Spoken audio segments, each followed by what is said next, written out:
Hello Sagittarius, how are you guys? I hope you're doing well. Thank you so much for joining me and welcome. So we're gonna go ahead and do a June reading for you guys for 2020 using our horoscope spread here, the monthlies. So this will cover different areas of your life. We will combine a little bit astrology here and tarot. So let's see, what do you need to know? There will be an extended version. And also, if you are interested in a personal reading, please see the description box below. Right, so a lot of things are happening in Gemini, which is your descendant, which is your opposite sign here. So this will affect you. We have the sun that will enter Gemini on the 22nd. We have a new moon. Oh, I'm sorry, on the 20th for the sun, on the 22nd on new moon. We have Venus retrograde in Gemini and Mercury. So again, this will affect you a lot as well here, guys. Remember that. All right, for Sagittarius for June 2020. What are the messages? What do they need to know? Guidance here, please, in each of the houses of the horoscope. One more. For Sagittarius, Sun, Moon, Rising, and Venus. We have the Hierophant and the Seven of Wands. Someone is very fixed in there when it comes to their tradition, to their values. Hierophant can be very much higher education, commitment, marriage, faith. So standing strong here in whatever you decide to pursue, you or someone else. What do we need to know here? Ooh, be careful though. This Eight of Wands came also when I was pre-shuffling for you guys. I got this with a Seven of Swords. So to me, there were some messages here that someone is planning. They are not out in the open here when it comes to the Seven of Swords. It can be very much strategic, but they're planning here of how to communicate. It may be through social media. The Eight of Swords, though, it feels like they're trying to find a way to unblock themselves. We have the Page of Swords, a lot of research, curiosity, someone watching here, clinging, and the Queen of Wands, which may be you or another fire sign here. Very passionate. It doesn't have to be just a fire sign. It embodies the energy of the fire, of the passion here. All right, so let's see, Sagittarius. Let's see what's going on for you for June 2020. All right, so here you are with the Page of Pentacles in the first house. Very youthful, of course, but you are all about learning. Again, this to me, it kind of emphasizes something about learning, wisdom, gift, going in a new direction here. This is the person that practices a lot here.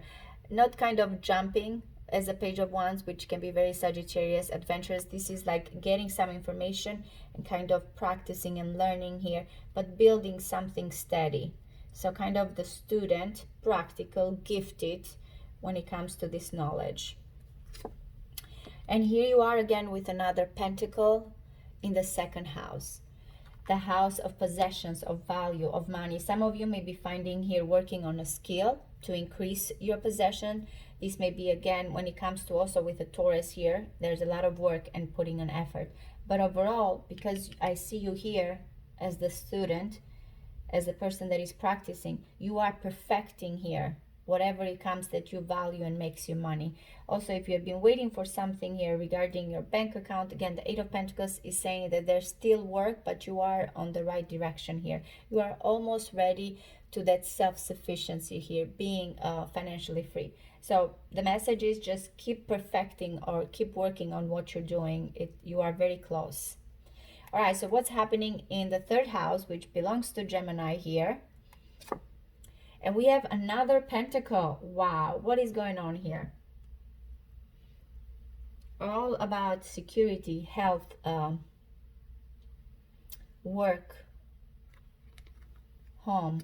Now, the Two of Pentacles in the third house, it's all about kind of juggling a situation. So you're balancing.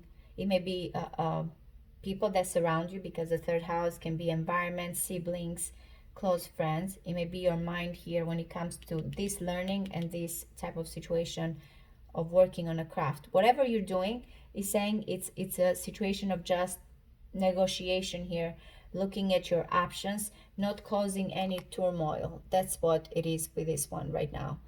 I need to keep steady. I cannot rush in. It's not a time for decision with this one when it comes to your surrounding and your mind. It's just kind of looking at those options and just kind of juggling those. Okay, so in the fourth house, your home. What's happening at home? We have the King of Cups. You or someone else, please reverse the roles here, but the King of Cups is influencing your home situation, and it's very nice because the fourth house, it is a water house. It is very emotional, very nurturing. We're talking here about when it comes to your home, what makes you feel safe at home? What do you want to build? So this King of Cups is coming here, very familiar, by the way, because that's what the fourth house is, with commitment, with love, feeling very much here in their own environment. As I mentioned, very empathetic energy with the water house. So again, this is who is influencing your home, and it looks good. Happy. We have the High Priestess in the fifth house. A secret connection here, telepathically connecting with a love interest here. For some of you, if you do have any hobbies or talents, because the fifth house does represent talents, is ruled by the sun, by Leo here as well. This means that again, it's mostly here regarding the metaphysical, the spiritual, intuition here. But again, if you're dealing with someone, you're connecting with this person on a spiritual level. It's a spiritual connection, or again, something here outside of the tangible. There goes the Seven of Swords again. Virgo energy in the sixth house. What are you avoiding? The sixth house, it's your work, your services, your day-to-day routine. You feel, some of you may be feeling here again, kind of avoiding even people around you, or just doing your own thing, a lot of solo energy. But for others here, you are strategizing. You have the Eight of Pentacles in an earth house, in your money, possessions, pleasure in a way, because it's ruled by Venus. And then when it comes to your day-to-day and your work, some of you, it can be something here. I will say be careful, first of all, for a few here, for a few of you at work, what is being kept away. If this is you, again, you don't want to reveal your plans. You're kind of avoiding a certain situation here when it comes to that area of your life. Wow, look at this. So the first house is you, the seventh house is your partnership house. We're talking here about how you see also your partner. Both pages. Now the seventh house, if you are connecting with this person, they're ready to express their feelings. And by the way, Pisces energy, both. Which Pisces squares, by the way, just to let you know, Sagittarius. So I feel like there's someone here that wants to express their feelings. Again, you may find a talent here through through a business partnership. But whoever you're connecting here, and again, I don't see much physical, and there's that King of Cups. There's someone here that is ready to open up. It's like the poet here, the creative person. So I feel like messages of love, expression of love here. Okay, so you are being more practical there, and they're being more through intuition or love here. So what is happening in the eighth house, which is ruled by Pluto? Mars also is a Scorpio house. Four of Pentacles. Wow, what a possession. Now the eighth house can mean also shared resources. Whoever you are working with, or shared resources, it may be a partner, you're holding very tight to your money, to your possessions. You don't feel like you want to open up there or share. Now if you are dealing with a Scorpio, they're very possessive towards you, holding back here, not trying to show any kind of vulnerability with the Four of Pentacles. But I feel like it is that possessive energy. I don't want to let go. I'm still holding very tightly. The eighth house can be very much regarding an intimate connection. And again, I don't think someone is opening. It is Sun in Capricorn. And again, Sun in Capricorn is about the 10th house. We're talking here about glory, reputation, social status. So this person is kind of putting boundaries here, or it can be you regarding them. But I feel like there's this holding very tightly, very possessively here. What is happening in your house here, Sagittarius? The 9th house, long distance, higher education, learning, different subjects. Knight of Pentacles. Now, if this is a person long distance towards you, they're planning. This is a loyal type of energy with Knight of Pentacles. This may be how you be making money, through, again, international type of adventure here. Whoever this energy is very abundant. I like the Knight of Pentacles, and again, I feel like you are focusing on those pentacles a lot here, Four of Pentacles as well. Whatever you decide here and open your mind, or you connect with someone a long distance, it is a slow process, but it's very much about here long-term goals. Oh my goodness, the Two of Cups in the 10th house. If you're dealing, by the way, with a Capricorn here, there's definitely a connection. Now, the Two of Cups here in the 10th house, you may be admiring you, or someone else admires you here, puts you on a pedestal, because the 10th house, it can be, as I mentioned, about someone's reputation here. Someone sees you as the one. This is the achievement house as well. It's so interesting that you have that partnership. You may find here that success is through a partnership. You achieving your goals is through a partner with the Two of Cups. You may be finding here that, again, what you want to do, what you want to accomplish, has to do with, you know, two people coming in together, soulmates here, union. This is what is the 10th house for you, and this is what you are going to be driven here. Because again, though we look at a career, this is your occupation. For some of you, again, I don't know if this is a person that is influencing, because it can be a boss attitude. I do see you kind of holding back or not revealing here something, or things happening behind the scenes. You are working toward a craft. So that Two of Cups is again, you finding the other half, or you finding here what completes you. But it's very emotional. It's Venus in Cancer energy, by the way. The planet of love. Okay, so what is happening in the 11th house? Wow. The Fool, which it's ruled by Uranus and Aquarius here. It is it's you know, the ruler of Aquarius as well here. The Fool in the 11th house is very nice, because the 11th house can be futuristic, communities here, friend. If you and a friend here, or this connection that finally here gains and earnings, are going to be through this starting a project, you're starting doing something that involves again, technology, communities, the internet, the social media. So you might be taking a step toward that area of your life with the Fool. Very, very nice, Sagittarius. Wow.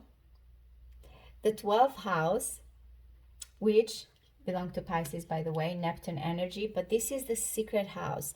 This is the very much the intuitive house. It can be very much about soulmates here, but the 12th house, it's all about things that, again, we just feel, not tangible here, just like the second house and the first house. This is what's going on here, what needs to be revealed, and we're talking a lot about big changes. Now, the Tower is never easy, so this is not something also other people may see, because as I mentioned, it's very much subconscious, what's going on behind the scenes here. This may be how you feeling, that finally the type of volcanic type of energy, frustration, beliefs changing, again, this frustration inside of you with the Tower. It may scare you, but again, it's something that people are not going to see, because look at how you look in the first house. Ready to learn, practical, cautious, but man, things are bubbling here, coming on the surface, exploding. And again, this is you, or the person here that you are connecting on a deeper level here, on a subconscious level. Remember the High Priestess as well here. Now, what is interesting, because these two houses, the 6th house, Virgo energy, and then we have the 12th house, Pisces, are opposite each other. As I mentioned, this is something that on your day-to-day routine and your occupation here, what do you do? Here you are, or a person here that you're connecting with that is avoiding, trying to kind of not be open. Even it can be a little bit deceiving here, not revealing anything. The Tower kind of brings any type of secrets to the surface. Whatever has been going on behind the scenes or internally here, it's saying that things are going to come kind of like, you know, the lid is going to be open there with the Tower. Things are going to explode internally in that direction. And there goes the 5 of Swords, Venus in Aquarius energy. Now, these two are so untraditional. As I mentioned, we have Taurus and we have Aquarius. And again, these both are squaring one another. Here we talk about the fixed energy, the traditional here, and then we're talking about the Venus in Aquarius, about conflicts when it comes to what do I need to do here no matter what to get what I want. What is going to be compromised here when it comes to my beliefs, when it comes to my wants, again, my upbringing, my faith, my religion, my culture, whatever it is. The Venus in Aquarius kind of feels here conflicted, because I want what I want here with the Venus in Aquarius. What do I need to do here to win? I know that certain people are going to get defeated here. I may hurt someone. So again, an untraditional type of view. Remember, again, the Tower that is kind of making you kind of frustrated and feeling like, okay, whatever I've been holding on, beliefs, traditions, upbringing, whatever it is, I feel like you are ready here to kind of do your own thing, go after your desire and your wants, and it's compromising, again, those beliefs or faith or tradition here. A marriage for some of you as well here. Okay, Sagittarius, that was your reading for June 2020. I do hope it does resonate with you guys. I appreciate all of you. Thank you so much, and I'll see you next time. Thank you. Bye-bye.